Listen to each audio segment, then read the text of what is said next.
My name is Elisa Morgera and I'm professor at Strathclyde University in Glasgow. Together with my colleagues at the Strathclyde Centre for Environmental Law and Governance, we study the role of law in the protection of the environment and the protection of human rights. Already during the debate preceding the Brexit referendum, many voices from scientists, the media and civil society highlighted the very positive role of the EU in the raising of environmental standards in the UK, ranging from cleaner beaches to clean air to more sustainable agricultural activities.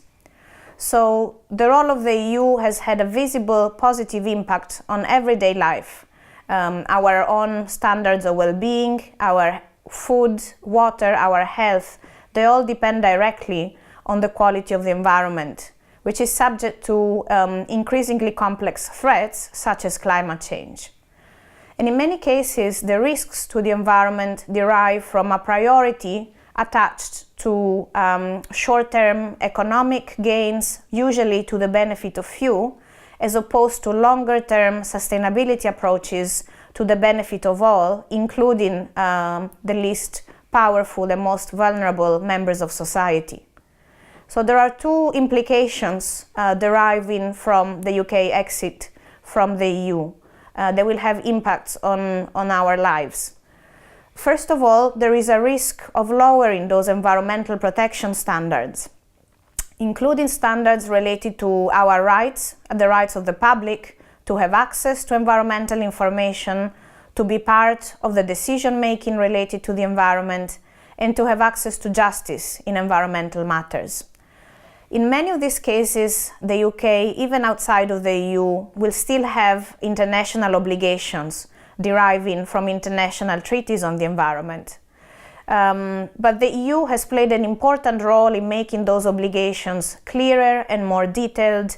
and has helped by pulling together resources and expertise across all the member states to find particular solutions to such complex problems.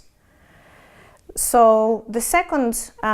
implications deriving from Brexit, in addition to the losing of that opportunity of clarifying and preparing a detailed strategy to implement, to make a reality those international objectives related to the environment, is the loss of the strong enforcement powers that the EU has to ensure environmental protection and respect for human rights.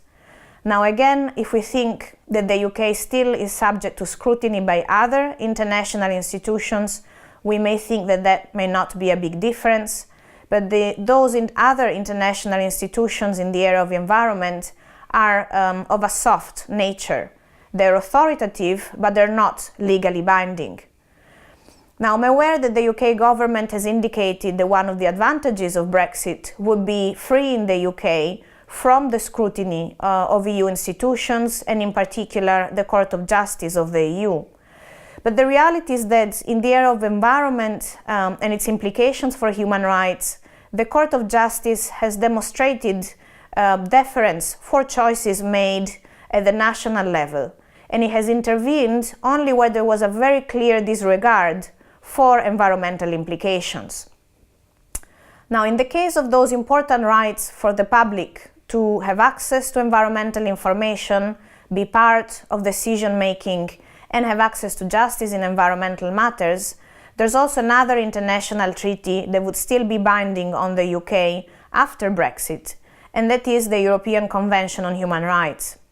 Under that treaty, we have a legally binding enforcement system. The European Court of Human Rights has been vigilant in ensuring that the UK, as well as other states party, respect and realize those rights of the public to have access to information, decision-making, and access to justice in environmental matters.